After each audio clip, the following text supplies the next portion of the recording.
This is my absolute favorite time of the year. I love getting to do playoff brackets. I think the NHL playoffs are arguably the best tournament in any sport in the world, and this bracket looks really, really good. So we are going to go through it today, and we're going to try to figure out who is going to win the Stanley Cup this year. So starting off, we've got the Western Conference Final rematch last year. Dallas is the first seed in the Western Conference. Vegas is the second wild card this year. Vegas took down the Stars. It was either in 5 or 6 games last year. But in my opinion, this might be the weakest Vegas team that's made the playoffs. Obviously, they missed it in 2022. And as for Dallas, I think they're looking very, very good to start off this year, or so far this year. Just look at the difference: 113 points. They're second in the league. They're scoring a lot. They're not the Stars of a couple years ago where they were more or less a pretty boring team to watch, but they just got the job done. They had good goaltending, good defense. They've got goal scorers now. They've got Wyatt Johnson, Jason Robertson, Rope Hintz, I think, is still one of the most underrated players in the league. I think this Dallas team might be the most well-rounded team, at least in the West. And I don't think they're losing first round. I think this is honestly going to be a relatively quick series. I've got the Stars winning it in 5 games. Moving on, this matchup confuses me a little bit. Honestly, I'm surprised that the Jets are doing as well as they are. Everyone was kind of talking last year like they were going to blow things up. They were going to trade Shifley. They were going to trade Hellebuck. They did end up trading Pierre-Luc Dubois, but they kept the first two guys around, and they returned to form. Hellebuck might win the Vezina Trophy this year. Shifley put up 72 points. Kind of a reversal of sorts comparing the Jets to the Avalanche because the Avs obviously are such a high-powered offense, but their goaltending has been really questionable this year. Alex Georgiev is their starter, and he's got a save percentage right around 900. How long is that going to last them throughout this playoffs? The Jets, meanwhile, they're only scoring a little bit over 3 points a game to the Avs 3.68, but their goaltending, like I said, and defense has been really, really good this year. I think this is going to be a pretty deep series as well. I think it goes 7, but I just don't see the Avalanche losing in the first round 2 years in a row. I think they're way too talented. They've got way too many high-end players. I didn't even talk much about Nathan MacKinnon. I think Nathan MacKinnon, there's a chance he doesn't win the Hart this year. I still can't decide if it's going to be him and Nikita Kucherov. It's going to be one of those two. McKinnon's already making a case for the best forward to never win a Hart Trophy. He's had so many incredible years, so many incredible moments. He's easily a Hall of Famer, and he's just won everything but the Hart Trophy, it seems. But he's going to win this round. I've got the Avalanche winning a Game 7 in Winnipeg. Moving on, two relative surprises this year. I think people expected the Canucks to be better, but I don't know if anyone expected them to put up 109 points and win the Pacific Division this year. And the Predators, a lot of people I think kind of left them for dead. They were kind of on the downward spiral, but Barry Trotz did a great job his first year as GM. The Preds, obviously, the last third of the season, they went on an absolute heater to get to this point. And this is going to be an interesting matchup as well. Two really solid goalies. Thatcher Demko's up there for a Vezina conversation, and obviously we know what Yusei Saros can do. Offensively, these teams are pretty tight as well. I think this one's going to go 6 games, but I think Vancouver is too well-rounded. I think they can beat you in enough different ways. Their offense obviously is super dynamic. I love what they did at the trade deadline as well. They got some really good pieces there.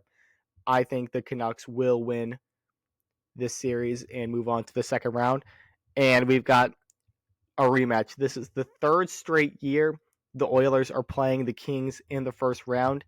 And in my opinion, this is the most spread out there in terms of talent. Earlier in the year, I thought the Kings were going to be the favorites to make it out of the West. They have looked so shaky the second half of the season. Meanwhile, the Oilers are the opposite. They looked terrible to start the year up until around Thanksgiving, and now they've got 49 wins. McDavid ended up with 132 points. Didn't even score a lot. Had a big story going on about, I think it was like the entire month of February or March. He scored like 1 goal, and he still put up 132 points. I think the Oilers are a well-oiled machine right now, and they're going to take the Kings down in 5 games. Oh, I guess we got to predict these. What did I say? Stars 5, Avs 7, Canucks 6, Oilers 5. Yeah, I like these all. I think I'm taking the favorite or the home team in all but one of these.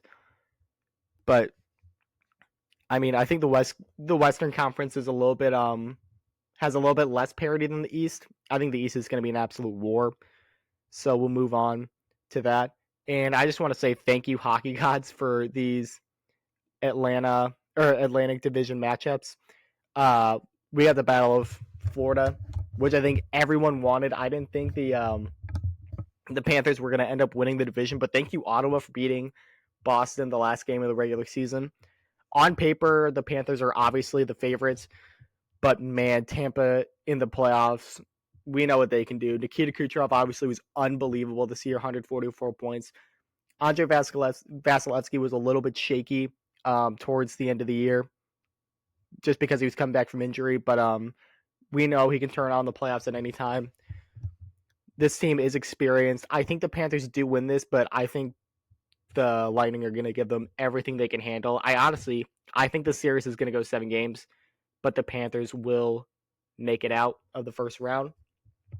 And I think the matchup everyone wanted, we got Toronto versus Boston again.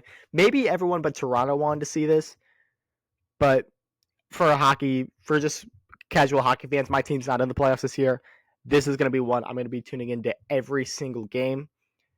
And, there's a lot to prove with both of these teams here. Obviously, Boston, 135 points last year, most points, most wins in NHL history, and blew a 3-1 lead in the first round of the Panthers.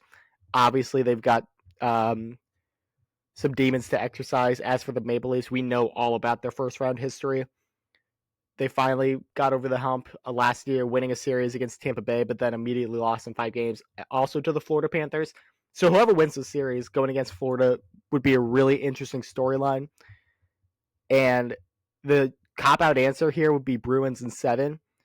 But just looking at the way these teams are playing, looking at how they're built, looking at kind of what to expect out of them these playoffs, I don't know what else to say. I really think the Bruins are going to win again in 7 games. I think they beat Toronto.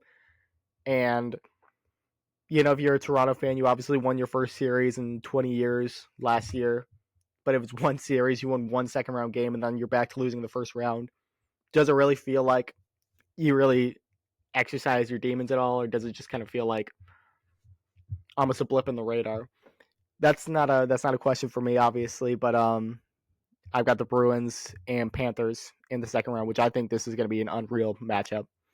Moving on now, these two might be the worst first round matchups that we have. The Capitals, a lot of people are saying, might honestly be the worst team to ever make the playoffs. They've got a minus 37 goal differential, and the Rangers won the President's Trophy. I won't lie to you, I was hoping to see the Red Wings make it in. I have nothing against the Capitals, but just the way that team was playing late in the year, some of the rallies that they were making those last 2 games against Montreal, you could tell it was a big deal for them, and you could tell that their fans were really getting into it. It would have been cool to see Detroit make it in for the first time since 2015-16, but they're still a really young team. They've got a lot of growing to do. I think they should make it in next year. Although whose spot they take, I don't know, because the Atlantic is so good. But anyway, the Capitals take on the New York Rangers, who won the President's Trophy this year. And I think this one's going to be relatively quick. The Rangers are going to win this series. All credit to the Capitals for getting to this point. I mean, just look at it, 43-1-11. So they lost more games than they won, honestly. I think this screams gentleman's sweep to me. I think the Rangers take this one in 5 games. Moving on, Carolina and the Islanders. Islanders kind of had a weird year as well. They've also got a negative goal differential. They fired Lane Lambert midway through the year. Patrick Waugh came in, did a pretty good job. There's another team that didn't win a lot of games. Look at that, 39, 27, and 16. Those 16 regulation overtime losses, or shootout overtime losses, is the difference between them being the 3 seed, them potentially being out of the playoffs entirely. That loser point, I don't think I've never seen it have that much of an effect as it does this year.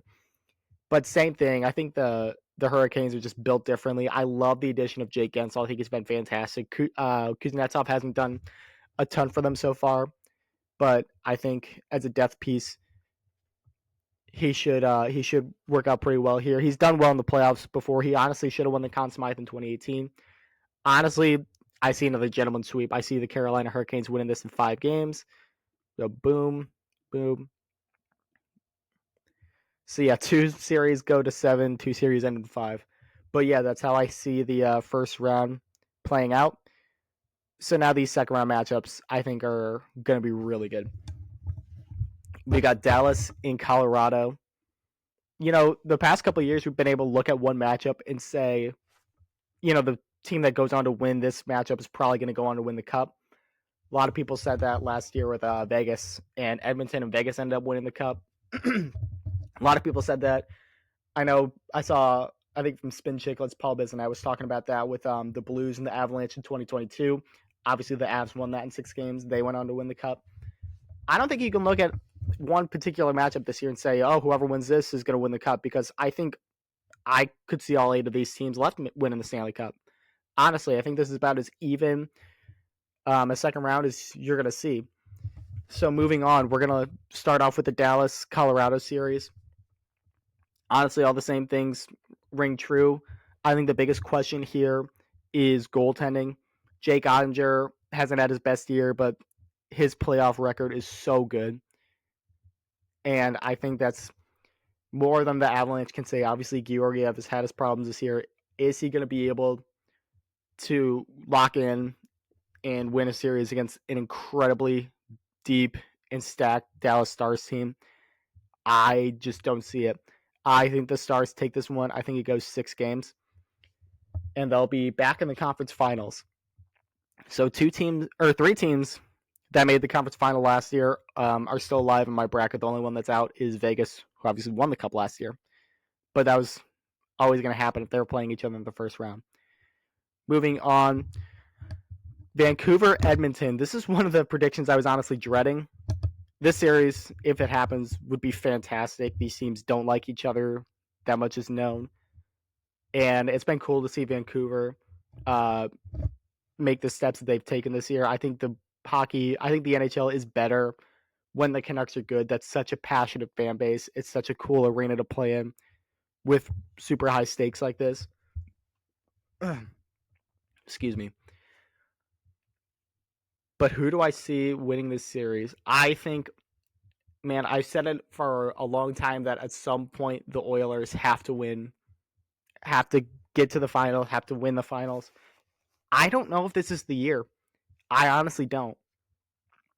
They've looked so good in the second half of the season, but what changed from the first half other than the coach? Did they get all that bad play out of their system?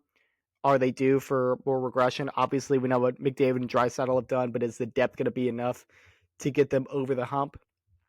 As for this Canucks team, yeah, they made the playoffs in 2020 in the COVID year, the weirdest playoffs you can make it in. But otherwise, I kind of lack playoff experience. Is that going to hurt them? I don't know. I think you can have questions with either one of these teams. I think this is another one that goes really deep. I think this goes at least 6 or 7 games. And I just got to go with what my gut tells me. And I think it's telling me that it's going to be Vancouver. I think this Vancouver team, this feels like a team that once they finally get to that point, they're going to be dangerous in the playoffs. So they're going to be in the conference finals taking on the Dallas Stars. Moving on now, we got a rematch of the first round last year, Florida versus Boston. And obviously, Boston's going to come in unhappy, having just lost the Atlantic Division Championship to Florida. Looking at these teams, I think another question here is going to be goaltending. Obviously, the Panthers have had a really good goaltending this year. Sergei Bobrovsky, obviously that contract looked rough for a while, but they've done really well this year. The Bruins have the best tandem, maybe in the NHL, with Ullmark and Swayman. I'm curious who they go with as their lead guy for the playoffs. My guess would be Swayman, but I'm not 100% sure, so that's going to be interesting to see. Honestly, again, all these series I think could go really deep, 6, 7 games, and I think this series is no different. I think this goes 6, but I think the Bruins get revenge. I think this Boston team is built really well, and they're not gonna fall to the team that just beat them in the first round after winning the President's Trophy. I think the Bruins, get revenge on Florida and make it back to the conference finals for the first time since they lost the Cup final in 2019.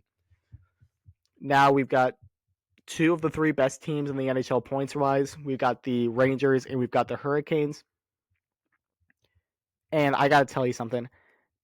I think this is the best shot that Carolina has at winning the Cup.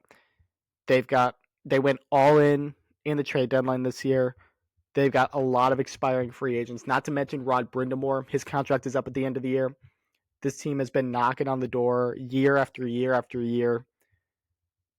And I think at some point they got to start getting towards that next step. This is going to be another really good series. I think this goes 6-7. Obviously, the Rangers are incredible. I'm really curious to see what we see out of guys like Alexis Lafreniere and Kaapo Kakko. Rangers fans are waiting to see that next step from them as well. Lafreniere, you started to see it this year. He had a good year offensively. Kakko, not as much. But this is the time you can absolve a pretty bad regular season for a great playoff run, like a Jaden Schwartz in 2019. I think this goes 6 games as well, but it's going to be Carolina. So our conference final is going to be Dallas, Vancouver, Boston, Carolina. Looking at this series would be just awesome. These are two completely kind of similar but different teams as well. Really good goaltending, big, deep, strong. I think the offense would be through the roof. It would be a lot of scoring chances, but I think there would still be some really good goaltending in the midst of all this. The Stars have the special teams advantage. I'm sure at some point that's going to play a factor that could get them past Colorado as well. Yeah, look at that penalty kill difference. That's got to be one of the best in the league. I don't have those stats right in front of me. So Dallas, Vancouver. I hate to keep saying that all these series are going to go deep, but honestly, I don't see a lot of series that should be sweeps, should be 5-game decisions or anything like that. I think all these teams are built really well and built really evenly. You can't look at one team and say they're the absolute favorite. Teams have exploded this year. Players have exploded this year. It's really anybody's game, which is why I love this bracket so much. So Dallas hasn't made a final since 2020. Vancouver hasn't made one since 2011 when they lost to Boston, which would be a really cool storyline. And I think it's going to be on the table. I think Vancouver wins this series. I think they're going to get it done in 6 games. They're going to lock it up in Dallas. So Dallas, once again, is going to make it all the way to the conference final, not get it done. Obviously, you have questions about Peter DeBoer. He's been there so many times with the Sharks, been there with the Golden Knights, now been there with the Stars, made the final with the Devils as well. Is he ever going to get over that hump? He might. This Dallas team is fantastic, but it's not going to happen this year. And who are they going to face? Is it going to be Boston or Carolina? Carolina hasn't won a game in the conference finals since 2006 when they won the Cup. They are 0-12 since then. Got swept by the Penguins, got swept by the Bruins, and last year got swept by the Panthers. They're definitely breaking that streak this year in this matchup. And it's going to be with 4 wins. I think the Hurricanes get this one done. I think they're going to win it also in 6 games. I think this is going to be a pretty tight matchup, but at the end of the day, I think the Hurricanes are just built a little bit too well for Boston to handle. I think they're just cooking with something different this year. So we've got the Canucks versus the Hurricanes in the finals. Does a Canada team win the Cup for the first time since 1993 with the Montreal Canadiens? Or do the Hurricanes avenge a lot of playoff heartbreak in the past few years and get the job done? Like I said, if there's ever going to be a year for the Hurricanes, this is it. The fact that they went all in, they're not going to have the same core again next year. They might not have Ron Brind'Amour back next year. If they're going to get it done, they're going to get it done right now. There's not a lot of teams like the Washington Capitals who think that their window's over, and then 2018, when everyone thought they were done, ends up getting over that hump and winning the Cup. That doesn't happen very often, especially with how good this Eastern Conference is. I think if the Hurricanes get the goaltending they need, I think Pyotr Kochetkov is going to be the guy. He's looked better throughout the second half. They were struggling in the first half, but he's up to a 911 save percentage on the year. If they can get solid goaltending, they've got enough horses. Aho can score. Gensel can score. Seth Jarvis put up 33 this year. Natchez, Teravainen, Svechnikov. That's a really deep top six. They've got such a good defense. All credit in the world to the Canucks. But I think the Carolina Hurricanes are going to win this series in 6 games. And the Hurricanes will win their second Stanley Cup. Obviously, those are my picks. We'll see how I feel about them in about 2 weeks' time. Let me know your guys' picks and enjoy these playoffs, man. I can't wait for them.